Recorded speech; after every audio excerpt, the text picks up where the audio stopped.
Fala, boa noite, gente, tudo bem? Narci boa noite, Augusto, boa noite a todos vocês que estão chegando e estão entrando agora, tudo bem? Bom, hoje é um dia de bate-papo especial aqui pelo CBPju, né? Vou bater um papo com o professor Marcos Dias, né?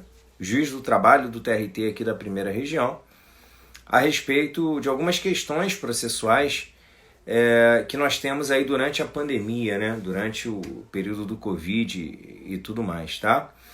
Eu vou esperar aí o professor Marcos Dias chegar para a gente começar esse bate-papo, mas eu vou deixar o papo aqui aberto, tá, gente? Qualquer dúvida que vocês tiverem é só mandar, que eu vou estar aqui repassando, a gente vai estar discutindo, eu falo com o Marcos, tá? Boa noite, Raquel, tudo bem? Raquel Barroso, Advocacia, tudo bem? Como é que estão as coisas? Galera chegando, galera entrando. Deixa eu ver aqui se o Marcos já chegou. Marcos está chegando aí agora, gente. Sou o Marcos chegando aqui agora. Deixa eu adicionar o professor Marcos. Vamos lá.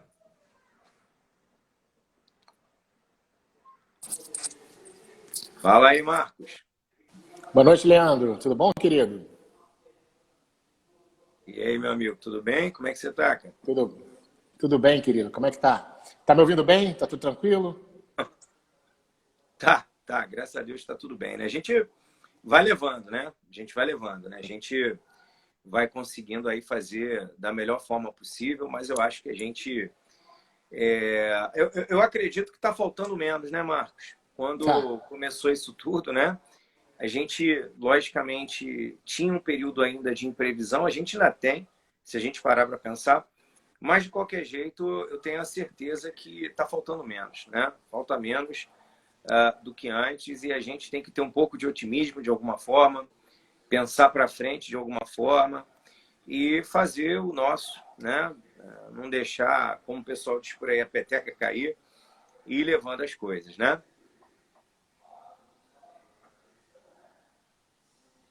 Acho que o Marcos travou. Destravou agora. Ah, beleza. Voltei, né? Marcos, então, cara, hoje a gente está aqui pelo CBPju, né? Para Isso, bater é. um papo, né? Sobre... Outra casa. Exatamente. Cara, e é um prazer enorme estar contigo, né? Um prazer enorme poder conversar com você. Você é um cara que eu considero uma mente brilhante, um cara que sempre tem umas ideias e umas, digamos, situações de pensar muito interessantes, né? Um estudioso do direito do processo do trabalho, não só do direito do processo do trabalho. Para mim é uma grande honra estar aqui hoje com você. E eu espero que a galera possa aproveitar bastante. Já falei com eles que as dúvidas podem ser enviadas, a gente vai respondendo, né?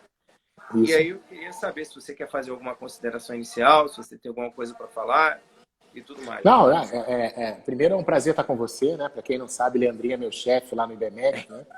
Quem sou eu? Que tá garantido meu emprego lá ainda, né? A gente não sabe por quanto tempo, né? Essa pandemia vai garantir, né? Mas é uma honra, Leandro. Pô, você é um professor, assim, que eu acho assim, um dos grandes professores que a gente tem de direito de trabalho, tem uma visão muito clara do direito, e para mim é sempre um prazer estar junto com você, conversando, trocando ideia, né? Quantas vezes a gente troca ideia e acaba refletindo melhor em alguns pontos do nosso direito do trabalho, né? Que está hoje realmente em voga, a gente tem muitos problemas, né? E para os corações que estão tão estremecidos nos últimos dias, né? Já tem portaria hoje do ministro do Supremo Tribunal Federal, não é isso? Prorrogando lá as resoluções 313, 314, 318, acho que até o dia 14 de junho, não é isso, Leandro? Isso. A Valéria, inclusive, Marcos, está perguntando aqui qual é o tema. Valéria, o tema, a gente vai falar a respeito de suspensão, né, dos prazos processuais, né, Marcos? Isso. Prescrição e alguns aspectos processuais que a gente acaba envolvendo nesse bate-papo. Inclusive, só dizer a vocês que nós temos, né, um curso, eu tenho o prazer de poder falar junto com o Marcos e com o Fabiano Luzes, né, que é um outro juiz do trabalho, um grande amigo, um curso que a gente gravou pelo CBPju, que foi do Direito e Processo do Trabalho durante o período de pandemia, né, Marcos? Inclusive, esse Exatamente. tema foi abordado lá de uma forma um pouco diferente, logicamente. Por exemplo, Marcos acabou de falar, nós tivemos uma portaria falando a respeito dos prazos e tudo, né? Isso, claramente, a gente não conseguiu abordar lá no curso. Mas a gente está aqui justamente para esclarecer algumas situações, né, Marcos? Com certeza. E o direito do trabalho, esse direito de exceção que está acontecendo, ele está mudando muito rápido, né? Tanto a parte processual quanto a parte material, e sempre com muitos questionamentos, com muitas discussões. E hoje nós vamos falar, né, Leandrinho, de suspensão de prazos, também sobre a questão da prescrição, sobre algumas questões processuais que envolvem esse tempo de pandemia, né? E a situação que está vivendo, inclusive sobre a portaria, né? E eu, Leandro, já começo te perguntando, né? Que a gente... Eu já fiz algumas lives com o Fabiano, né, com o Dr. Mauro Schiave, com o meu colega Mauro lá de São Paulo. Já fiz uma live com o Felipe Bernardes. A gente sempre, quando entra na questão processual, a gente pergunta. Mas, afinal de contas, o que a gente está vivendo hoje é suspensão de prazos ou suspensão de processo, na tua visão? Marcos, então, eu tenho observado, né, que muitos estudiosos e até alguns doutrinadores têm comentado a respeito do assunto, né? E alguns até considerando como suspensão do processo, né? Trazendo a ideia lá do CPC, logicamente, né? O CPC fala que o processo será suspenso por motivo de força maior, e alegando, logicamente, alguns até trazendo alguns exemplos. Eu vi outro dia até o mestre Alexandre Câmara comentando em um vídeo a respeito do assunto, ele até trazendo um exemplo que se um perito, por exemplo, fosse à sua casa, alguma coisa desse tipo, que haveria nulidade em relação àquele ato e tudo mais, e com a devida vênia, né? Eu, por exemplo, acho que a gente está vivendo um período de suspensão dos prazos processuais e não de suspensão do processo, né? A suspensão processual, por exemplo, ela é muito clara quando a gente pega a questão das resoluções que foram publicadas, né? 313, 314, 318, e hoje a portaria que você acabou de citar das resoluções, né? A gente ficaria agora com prazo suspenso até dia 14 de junho, em primeiro momento, podendo, de repente, um tribunal entender de forma diversa e tudo mais, né? Agora, eu acredito que a suspensão do processo, ela não está, neste momento, acontecendo justamente por força dos atos processuais ainda estarem, digamos, ocorrendo, né? A gente não tem uma suspensão dos atos, a gente tem, no meu sentir, a suspensão do processo. Mas eu repito, Marcos, muita gente pensa de forma diferente, tá? Há quem entenda que a suspensão de processo, eu não sei qual é a sua opinião sobre esse assunto. Assim, o professor Alexandre Câmara é um grande professor, a gente sempre vai enaltecer o conhecimento técnico dele, mas eu me filio à posição de que nós não temos uma suspensão processual. E até porque, apesar do artigo 313, inciso 6º do CPC, falar que força maior é caso de suspensão do processo, né? E claro, né, mesmo para quem acha que tem suspensão, Leandrinho, é sempre bom lembrar que atos processuais que forem praticados durante essa suspensão não seriam anulados por conta do princípio da transcendência, né? A pessoa não poderia alegar prejuízo se ela praticasse o ato processual. Mas, na minha visão, é muito claro que nós temos uma suspensão de prazos. E porque eu fundamento muito no 775, parágrafo 1º da CLT, lá no inciso 2º. Porque o que acontece? A CLT falou de força maior, né? E quando ela fala de força maior, ela usa força maior para admitir ou autorizar a prorrogação dos prazos. Né? Prorrogação dos prazos. Então, a ideia da força maior é você prorrogar prazos que não puderam ser cumpridos em razão daquela força maior. Então, eu acredito que o que o TST fez, o que o SNJ fez, o que o TRT do Rio fez, foi uma suspensão de prazos. De prazos, aproveitando essa possibilidade, inclusive constitucional, né? No artigo 96, inciso 1, a linha A, que os tribunais têm de autonomia para esse tipo de suspensão, né?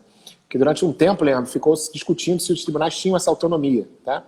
E hoje nós sabemos que eles têm, o Supremo Tribunal já falou, o CNJ também, que os tribunais têm autonomia para essas suspensões excepcionais de prazo. No caso, o CNJ avocou e suspendeu em todo o país até o dia 4 de maio. Né? E agora, uma outra pergunta, aí eu devolvo uma pergunta para ti, né? Você está chegando bem aí? Você está me ouvindo bem, Leandro? Tá, tranquilo. Tranquilo, né? Então, mas eu te faço a pergunta. Bom, essa portaria, né? Porque não foi nem um novo ato, foi uma portaria do presidente do CNJ, do Dias Toffoli, ministro Dias Toffoli, estendendo até 14 de junho as portarias anteriores. Na tua visão, suspensos ou não ainda? O que você acha? Qual é a tua visão? Então, Marcos, para mim, né, com todo respeito à portaria, ela foi breve, foi direta e objetiva, né? Eu até estava brincando há pouco num grupo que eu participo, que o pessoal falou assim, pô, faltou o considerando, ou os considerandos, né? Porque todas as resoluções que vinham considerando, e o pessoal querendo logo a informação ela não chegava, né?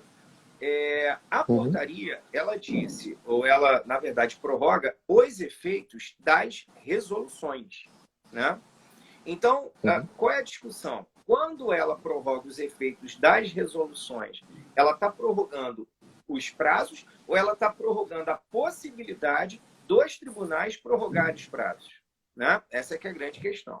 Eu entendo, né, no meu sentir, ainda que não muito bem, digamos ali, nítido, o muito bem previsto na portaria, eu entendo que a partir do momento que eles prorrogam os efeitos das resoluções, e se na resolução eu tenho ali a tratativa do prazo, por consequência, eu tenho também, ali no caso, a prorrogação dos prazos. Agora, com muita cautela. Por quê?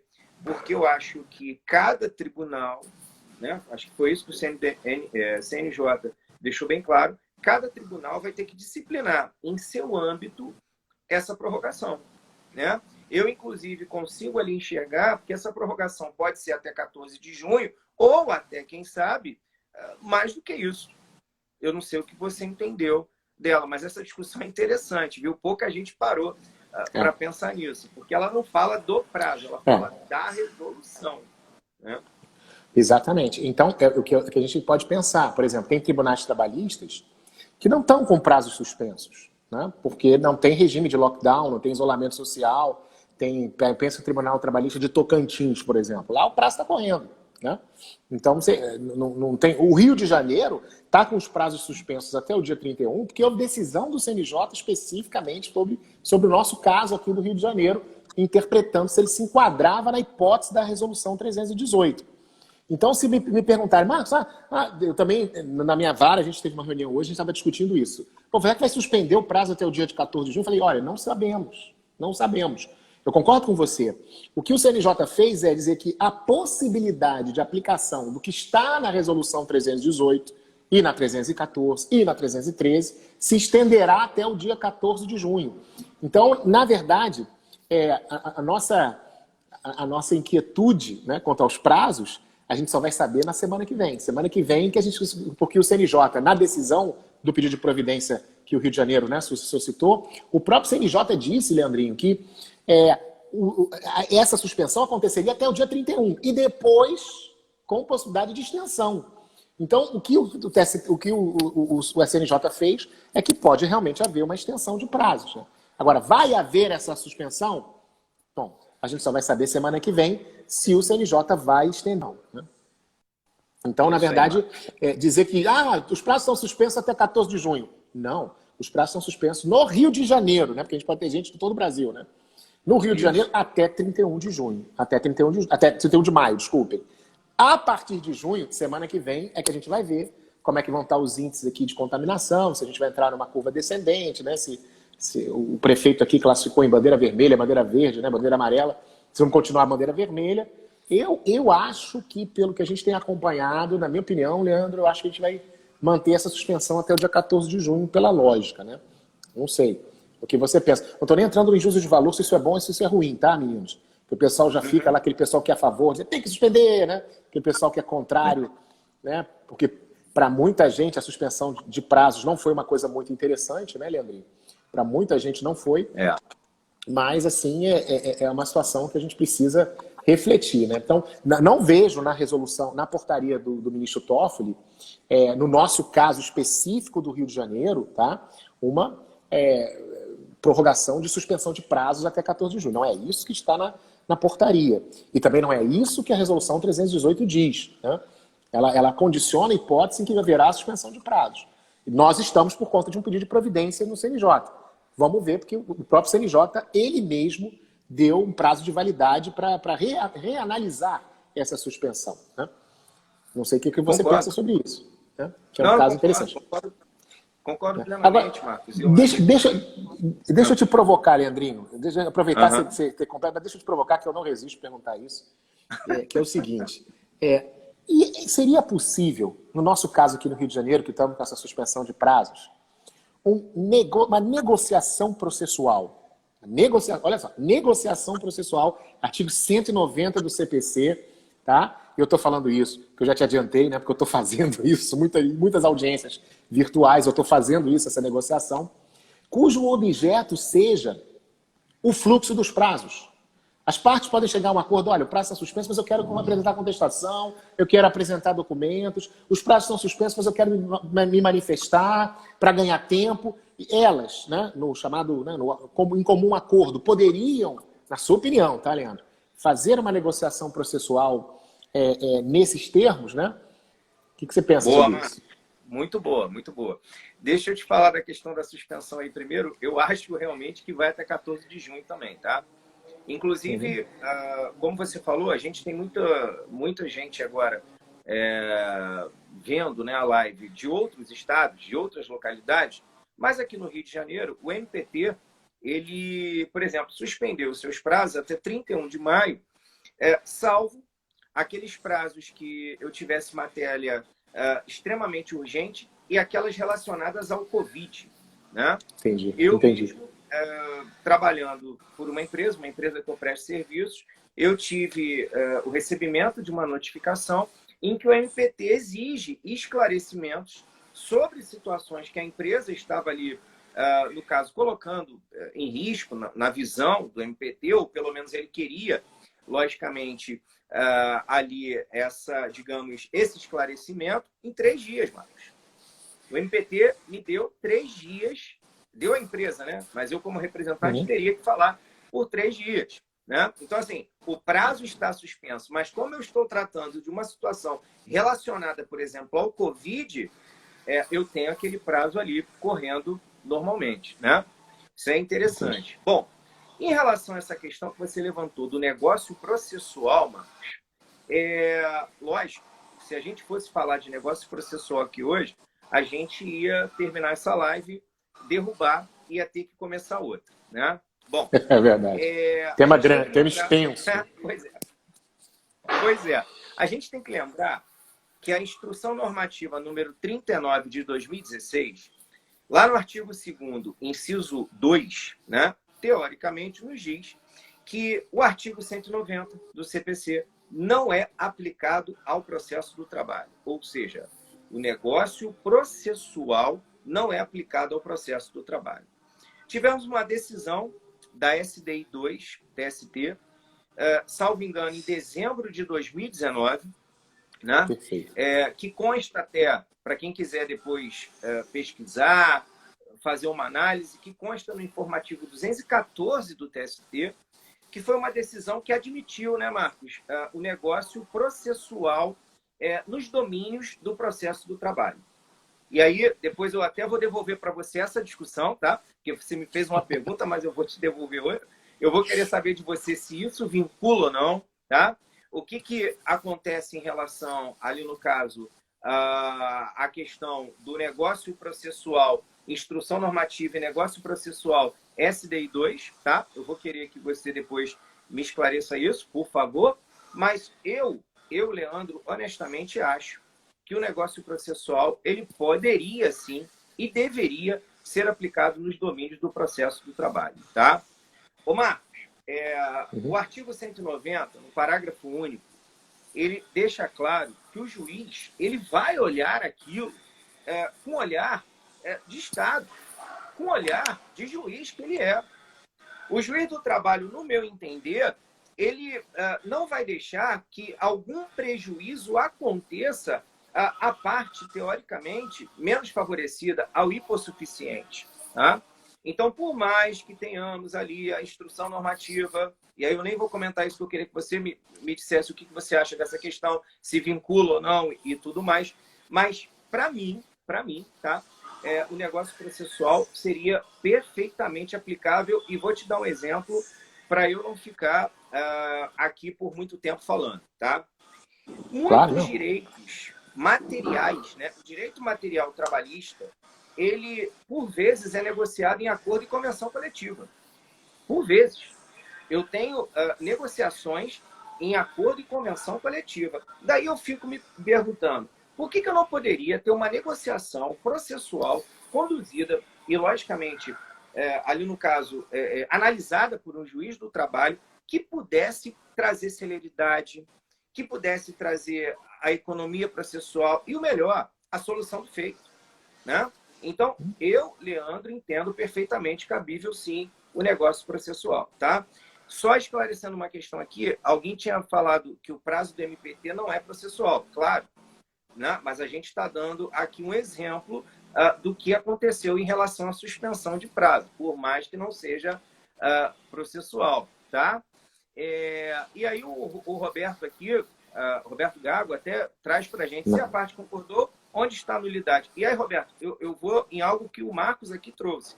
A nulidade, por força da transcendência, por força do prejuízo, ela só vai ser declarada se houver prejuízo para as partes. Se não tiver prejuízo, por que se falar em nulidade? Né? Por que se falar em uma instrumentalidade, de repente, rígida, que, ao meu sentir, não é o que a gente hoje, pelo menos nesse período, vai pensar em aplicar ao processo do trabalho. Tá? Então, Marcos, para mim, poderia aplicar sim. Queria ouvir a sua opinião, que eu já sei, porque você aplica bastante isso lá na sua vara e tudo mais, mas eu queria entender de você o que você pensa em relação à vinculação, tanto da Instrução Normativa 39 de 2016, como a decisão do TST da SDI 2 de dezembro lá de 2019. Marcos.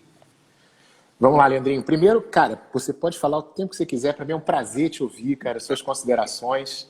Ainda mais quando a gente concorda, né? Aqui, eu e Leandro, a gente tem um pensamento parecido. Se fosse o Fabiano aqui, o Fabiano, de vez em quando, eu tenho uns arranca-rabos com ele, porque ele pensa de um lado, eu penso do outro, mas sempre no maior respeito. E eu, como diz aqui o colega, o querido Roberto Gago, né, grande juiz lá de Itaguaí. Roberto, um abraço para você. Ele está sempre conversando conosco, né? Ontem fez uma live sensacional sobre teleaudiências com o doutor Frederico. E aí, Leandro, o que eu penso? Vamos lá. Veja, assim, essa questão da instrução normativa proibir negociação processual, uma das coisas menos assim, compreensíveis, né? Com todo respeito ao TST, né? Eu nunca adotei a instrução normativa 39, tá? Não só nesse ponto, mas em outros, porque eu entendo que a instrução normativa é o que a gente pode chamar de soft law, né? Ou seja, ela não é lei, ela não tem força normativa, ela tem algum tipo de sinalização de um possível entendimento do TST, mas eu não posso entender que aquilo tem uma força vinculativa, persuasiva, tá? Ela pode ter uma força, vamos dizer assim, programática. Vamos usar esse termo assim mais da teoria do direito. Programática, olha, a gente acha que não se aplica, etc. Eu nunca apliquei. E sempre fiz negócio processual. Eu pergunto a você, Leandro, veja, se você já pega o Maurício Godinho Delgado, quando quando ele faz a diferença entre transação e conciliação, no livro dele, no famoso livro de trabalho, ele diz assim, olha, transação é aquela que acontece fora do judiciário, né? Ela tem limites ante o princípio da irresponsabilidade, né?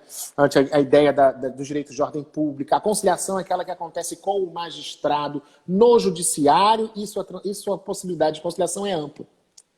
Eu estou citando Maurício Godinho Delgado, que é um dos doutrinadores tidos como mais pró-trabalhador, vamos dizer. Quer dizer, na conciliação, nós podemos fazer um acordo que na presença do juiz, diante daquela cessação do temor reverencial que o empregado tem em relação ao empregador, assistido por um advogado na presença do juiz, quantos de nós, está aqui o Gago, que é magistrado como eu, quantos de nós já homologamos acordo, por exemplo, dando eficácia liberatória geral, né? Ou transacionando o que deveria ser pago em uma vez, é pago em 2 vezes, com a multa do 477, né? A rescisória tem prazo para pagar, mas quantas vezes a gente vai lá e quebra aquela regra do prazo da rescisória para pagar em 3 vezes, diante da dificuldade da reclamada e do aceite do trabalhador, né?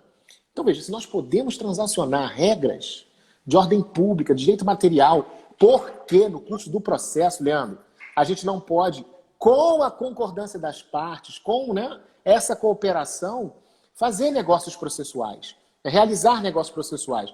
Eu me recordo, há um tempo atrás, no final do ano passado, né, eu fiz uma negociação processual num processo que era uma perícia de uma função de cenógrafo. Eu tinha que achar um perito que entendesse de cenografia para comparar trabalhos de cenógrafo, ver perfeição técnica, produtividade. Olha só, Leandro, eu tinha lá um perito cenógrafo? Não tinha. Então, o que eu fiz? Humildemente, falei, doutores, quero 3 sugestões dos senhores. 3 do autor, 3 do réu. E aí vieram 3 sugestões, depois eu coloquei em pauta, nós discutimos nomes, chegamos num consenso, Leandro, de um perito comum numa negociação processual, artigo 190. Né?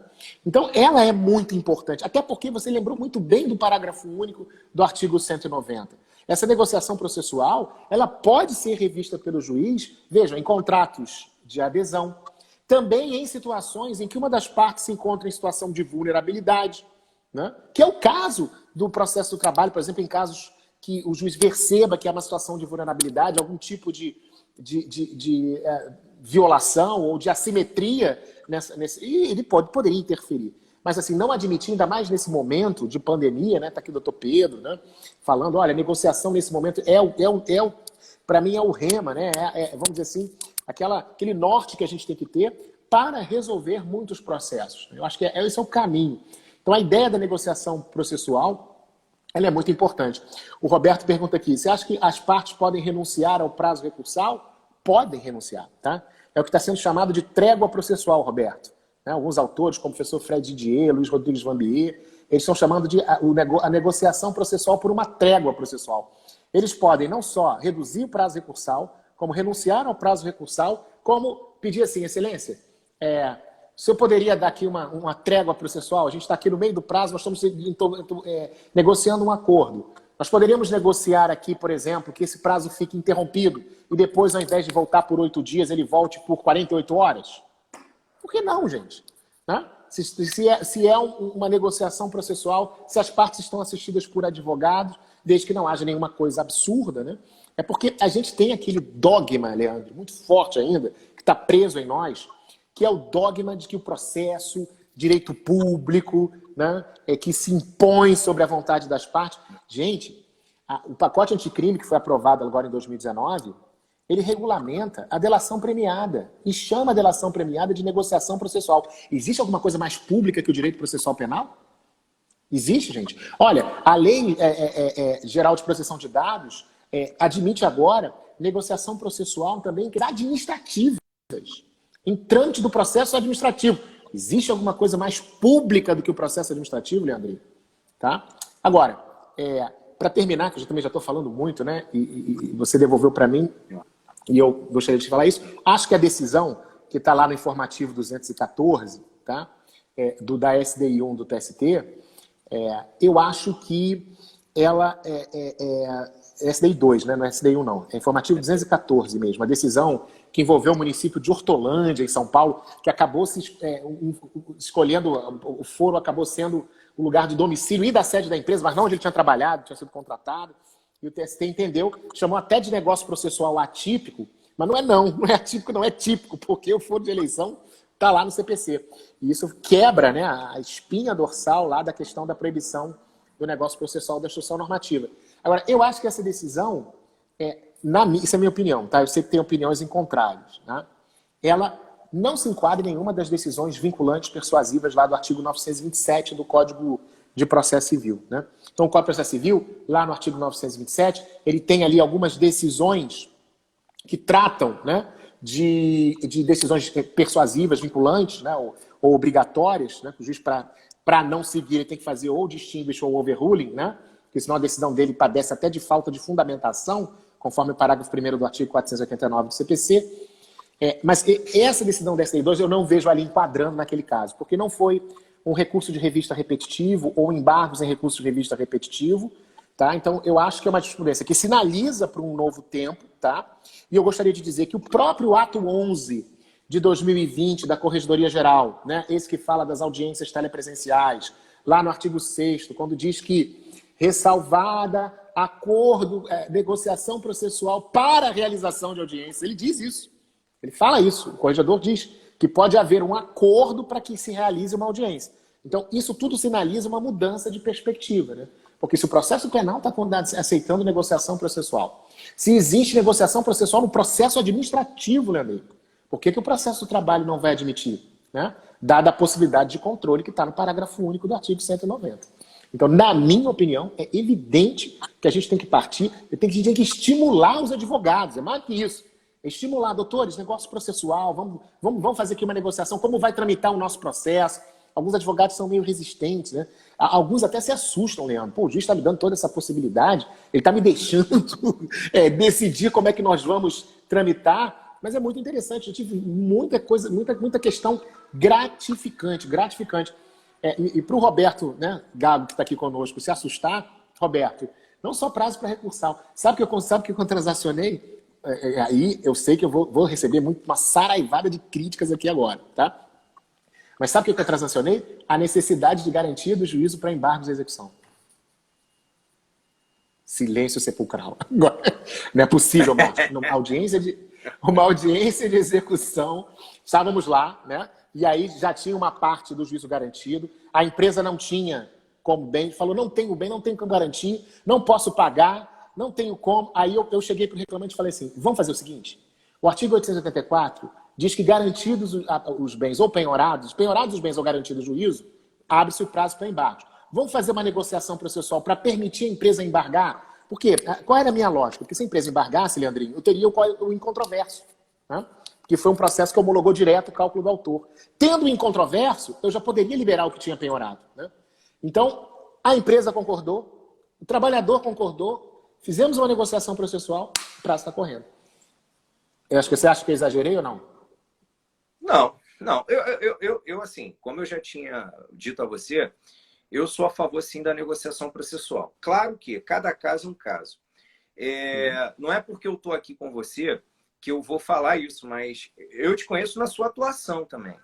Eu sei que você é um cara que está muito preocupado com o que está acontecendo, com prejuízo e tudo mais, né? Eu sei que alguns colegas advogados ficariam um pouco temerosos em relação, de repente, a outros magistrados e tudo mais. Acredito, tá? O Pedro agora colocou bem, você é sempre ponderado e equilibrado, né? Agora, tem os caras que, de repente, partiriam por uma falta de ponderação ou por falta de equilíbrio, né? Mas eu, nesse caso, concordo plenamente com você, tá? Inclusive, você citou o Fred Didier, né? O professor Fred Didier.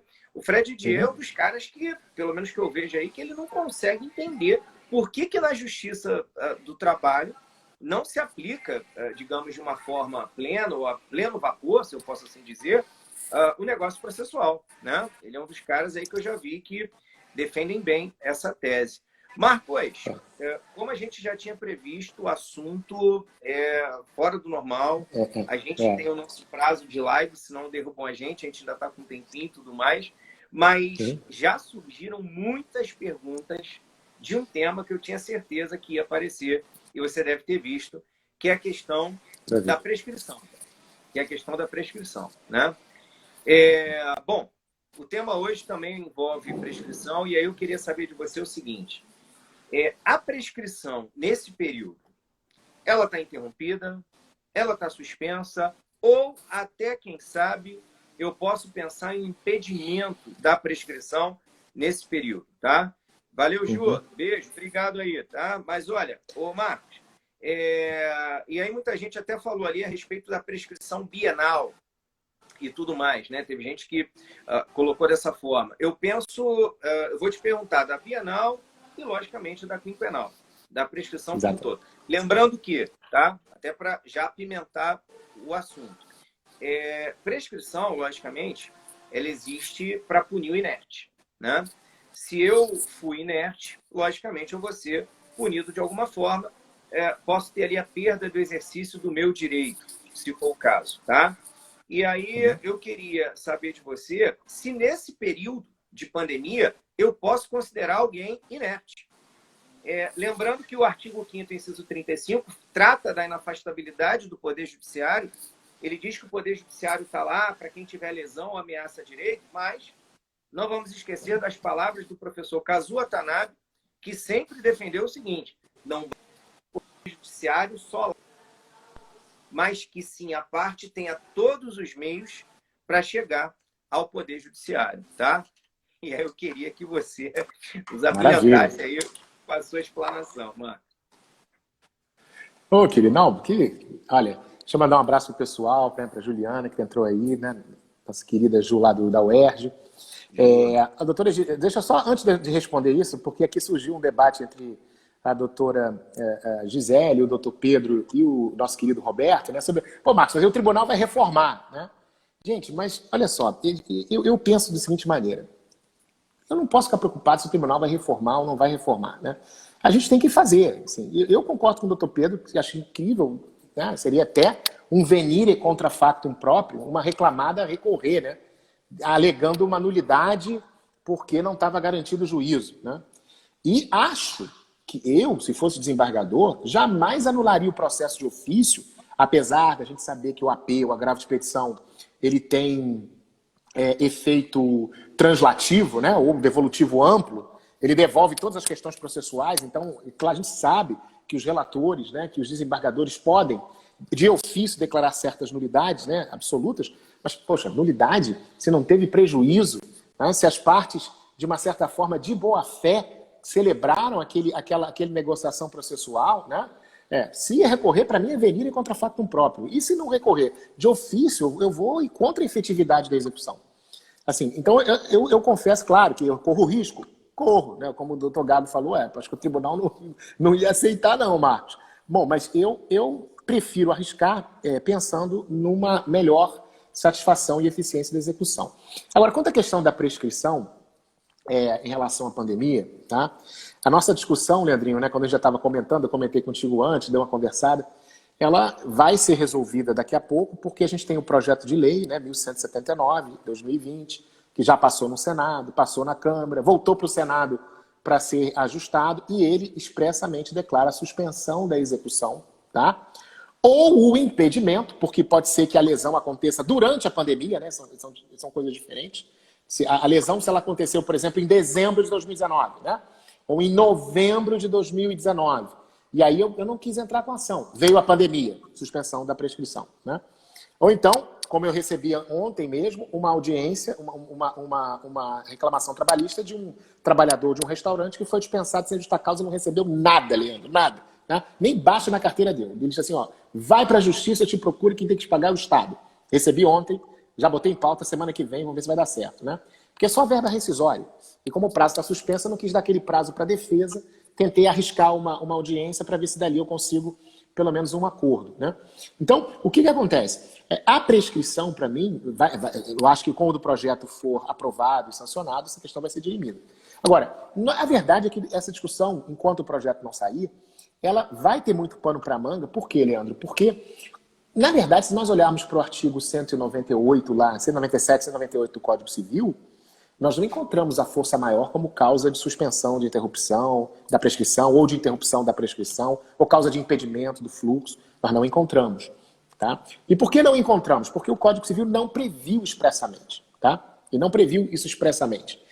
Ao contrário, por exemplo, do Código Civil argentino, que previu expressamente, tá? Ou então do Código Civil alemão, que está lá força maior, né? O francês, que é maravilhoso, que fala inclusive desses casos de pandemia, epidemia, lá está tudo suspenso por causa do próprio Código Civil deles. Eles não precisaram de decreto para dizer isso, né? Nós precisamos, infelizmente, né? Nós e Portugal, curiosamente, Portugal, o Código Civil português, ele não previa a suspensão da prescrição. Foi o decreto que declarou lá o isolamento social, que declarou a suspensão da prescrição. Mas por que eu estou citando o direito comparado? E por que eu estou citando isso, falando isso com vocês? Porque o artigo 8º da CLT, né, ele fala na aplicação subsidiária do direito comum, né, no parágrafo 1º, mas no caput ele fala do direito comparado também. Ou seja, no mundo inteiro, o Instituto Prescrição está ligado a essa possibilidade do exercício do direito de ação. Então, o que eu penso? Eu acho que há uma restrição ao exercício do direito de ação. Tá? Há uma restrição. E vejam, eu diria mais, há uma restrição ao acesso à justiça. Porque tem muitas empresas pedindo, Leandro, o adiamento das audiências, né, a prorrogação de prazos, porque simplesmente não tem ninguém, a empresa está fechada, não tem emprego. O Fabiano estava contando uma empresa em São Gonçalo que está sem preposto, foram todos demitidos. Ou seja, não tem como fazer audiência, não tem como ter documento, como é que o advogado vai ter acesso ao documento? Nem todas as empresas no Brasil são informatizadas. Então, o nosso momento é de acesso mesmo. Então, muitas vezes, como é que o advogado vai ter contato com trabalhadores que moram em rincões, né, aqui na Baixada Fluminense, em lugares de difícil acesso? Então, a gente tem uma restrição. A interpretação do acesso à justiça e constitucional, essa é a minha opinião, tá? A gente deveria entender que há a suspensão da prescrição ou o impedimento do prazo, né? Porque eu só faço essa distinção porque se a lesão acontecer agora em maio, né, para mim o prazo nem começa a correr. Né? Agora, se ela já vem anterior à pandemia, ele é suspenso e passa a correr pelo que resta. Agora, para te devolver essa pergunta, porque eu quero saber também sua opinião, tá, Leandrinho? Não vai fugir, não. Eu vou colocar, porque eu gosto muito de falar com o Fabiano lá no Papo Trabalhista, fogo no parquinho, tá? Eu vou colocar um grão de pimenta nessa discussão, que é a seguinte, são duas coisas que eu acho interessantes a gente debater com os nossos amigos que estão conosco aí, doutor Pedro, doutora Ruana Saba, bom vê-la aqui. Então, a pergunta que eu vou te colocar é o seguinte, nós sabemos que o TST tem uma OJ, né, a famosa OJ, né, 375 da SDI1, que fala também de questões de auxílio-doença, né, da aposentadoria por invalidez, aquele caso do trabalhador que sofre um acidente de trabalho, está doente, e por isso ele não tem o acesso à justiça. E a OJ 375, ela é muito importante. Eu vou até ler, Leandro, tá? Para poder ilustrar o que eu queria perguntar para você. Olha, a suspensão do contrato de trabalho em virtude de percepção do auxílio-doença ou aposentadoria por invalidez não impede a fluência da prescrição quinquenal, ressalvada a hipótese de absoluta impossibilidade de acesso ao judiciário. Olha aí. Ele diz que não impede. Se o trabalhador estiver doente, no gozo do benefício, com o contrato suspenso, não impede, salvo a absoluta, quero frisar nisso, impossibilidade de acesso ao judiciário. Você não acha que as empresas vão alegar, poxa, mas o PJE está de braços abertos aí, para peticionar, né? Olha, se você não quiser, você pode protestar, que vai interromper a prescrição. Não, você pode apresentar o protesto. Você não está com absoluta impossibilidade. Né? Ou então, no mínimo, eles vão dizer, olha, então prova absolutamente a impossibilidade que você não podia, né, ingressar com a ação. Você acha que a SOJ 375, por conta desse termo, né, gramatical que ela usou, pode ser um antídoto, vamos usar essa expressão, né, um antídoto para a ideia de suspensão da prescrição? Até porque, deixa eu só falar uma coisa importante, tá, meninos? O projeto vai interromper a prescrição genericamente, muito mais ligada ao direito civil, ela não fala da trabalhista, tá? Então vai ter discussão sobre a questão da suspensão e interrupção. É claro que eu acho que se aplicaria por conta do parágrafo 1º do artigo 8º.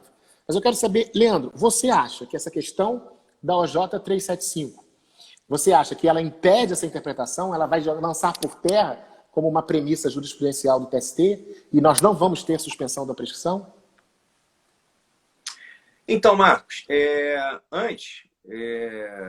esse projeto de lei, na verdade, ele já foi até para sanção, né? Eu acho. Marcos, tá aí? Alô, tô aí, querido. O projeto já foi até para sanção, né? Já foi para sanção. Projeto de lei, né? Bom, e salvo engano, o projeto fala em até 30/10/2020 também. Isso é importante, isso é interessante, né? Bom, em relação ao J375, eu já estava até com isso na cabeça e eu já ia até comentar disso e justamente bater esse papo com você, cara. absoluta impossibilidade é algo difícil da gente conceituar. A verdade é essa, né? Se você parar para pensar, a OJ diz que o prazo vai continuar a fluir, mesmo com o cara doente, o prazo quinquenal, salvo essa tal dessa absoluta impossibilidade de acesso ao Poder Judiciário.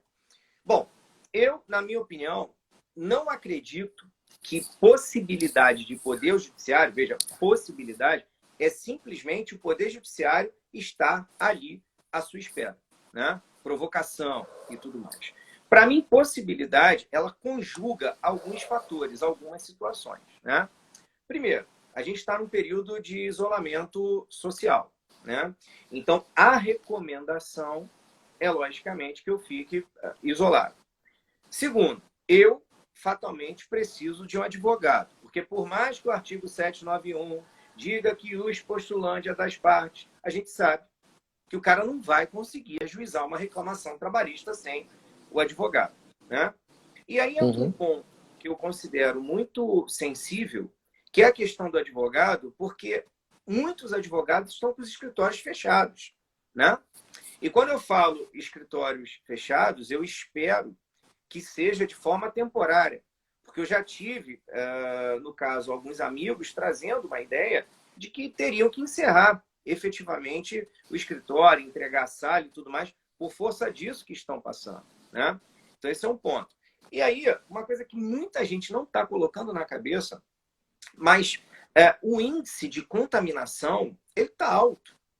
O índice de contaminação do Covid, ele é alto.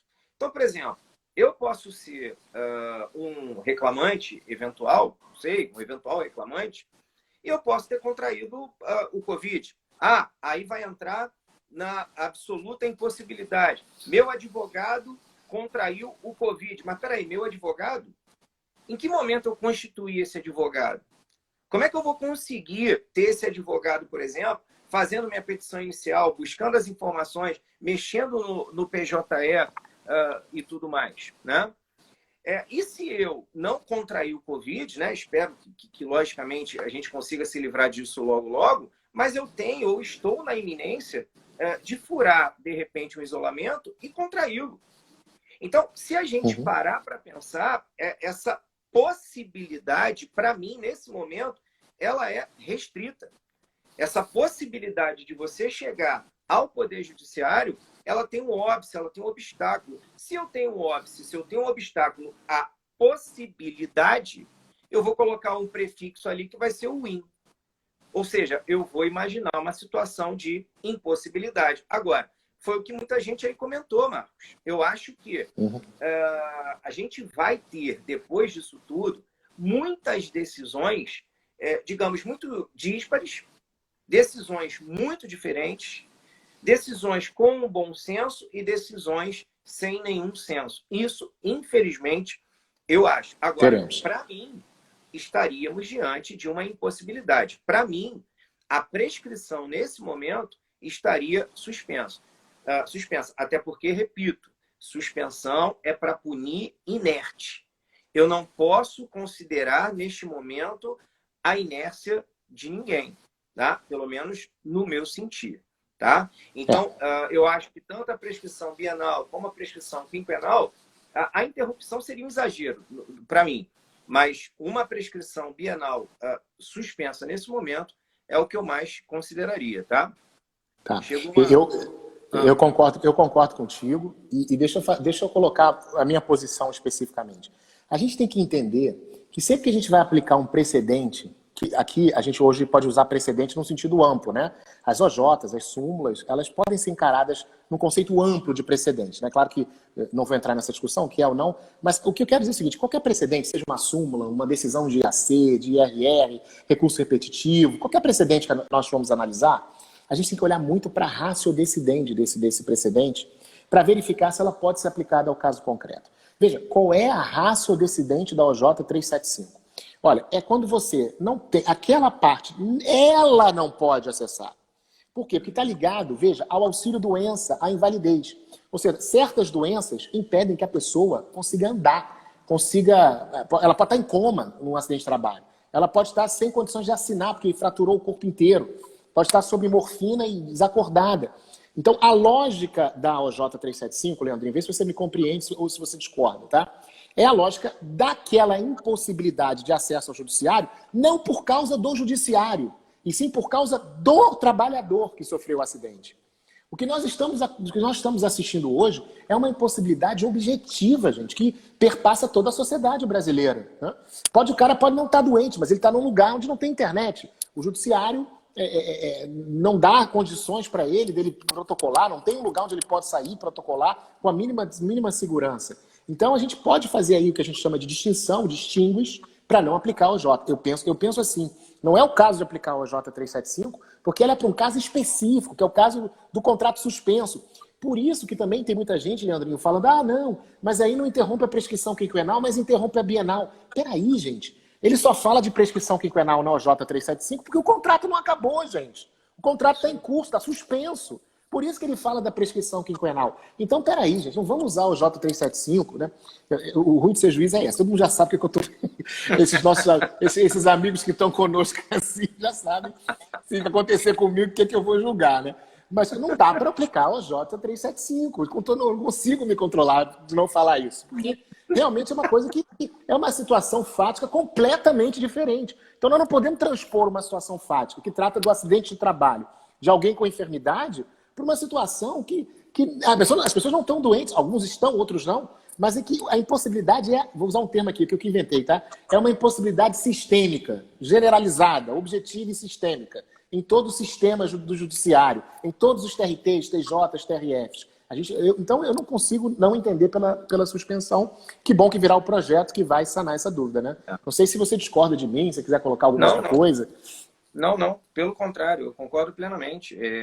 Eu acho que é uma impossibilidade do meio, né? É a impossibilidade do meio que a gente está agora vivendo e passando, né? Ô, Marcos, eu tenho que te dar um aviso, cara. Tá chegando ao fim, viu?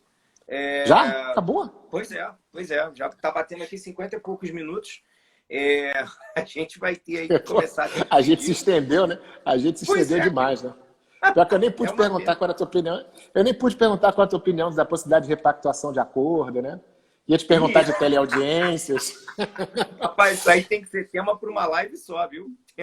Realmente. Mas uma live contigo passa tão rápido que a gente nem vê passar. Né? Impressionante. Pô, eu aprendo muito. Toda vez que eu tô contigo, eu aprendo demais, viu, Marcos? É muito bom, cara. Ô, Valéria, já queimou a pizza. Poxa, depois manda um pedaço pra gente, né, Leandro? Isso, pô, ia pedir agora. Eu adoro pizza queimada. O problema é o tempo. Do Instagram, daqui a pouco ele derruba a gente, né? É verdade. Gente, então olha só, eu vou... Daqui a pouco a gente vai encerrar, né, Marcos, a live. Isso. De novo, dizer que foi um prazer enorme para mim poder ter gravado o curso com o Marcos e com o Fabiano, por exemplo. Hoje eu ia esclarecer algumas dúvidas do pessoal que está assistindo lá o nosso curso, do direito do trabalho, processo de trabalho durante a pandemia, mas nem deu tempo. Que a gente falou, a gente vai ter que marcar outra depois para fazer isso. Vamos marcar outra. Tem dúvidas interessantes. Eu quero agradecer essa galera que participou aí, o pessoal, né? Abrilhantaram muito aqui a nossa live, né? As considerações excelentes.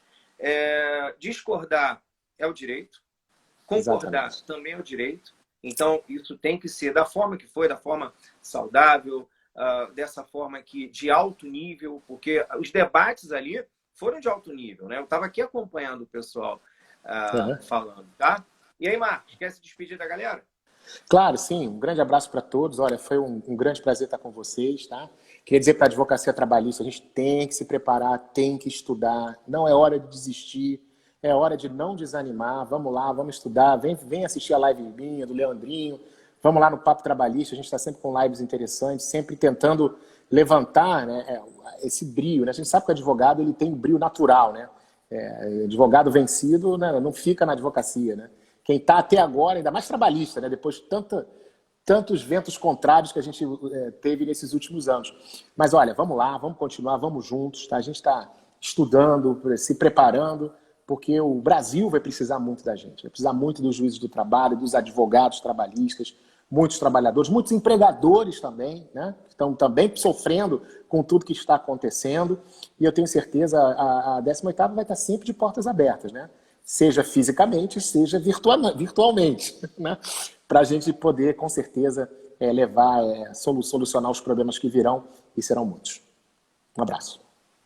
Valeu, Marcos. Vou te derrubar, hein? Vou te Valeu, derrubar, querido. tá? Forte abraço, querido. Alô, meu amigo. Um abraço.